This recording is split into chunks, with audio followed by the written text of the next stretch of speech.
చాలా సార్లు అరకుకు వచ్చాను. నా జీవితంలో ఎప్పుడూ చూడలేదు ఇంత స్పందన, ఇంత అభిమానం. యువతని మీ అందరికి హామీ ఇస్తున్నా, మిమ్మల్ని ప్రపంచానికి అనుసంధానం చేస్తా. మీ తెలివితేటలు ఉపయోగించుకుంటాం.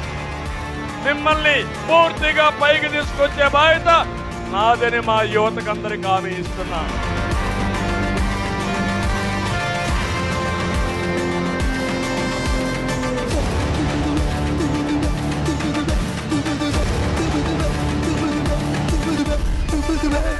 తమిళ్లో 81 రోజులు సైకిల్ ఎక్కండి, తెలుగుదేశం జనసేన జెండాలు కట్టుకోండి, ఇంటింటికి వెళ్ళండి, ప్రతి ఒక్కరి మనస్సుని చైతన్యం చేయండి, అవసరాన్ని చెప్పండి.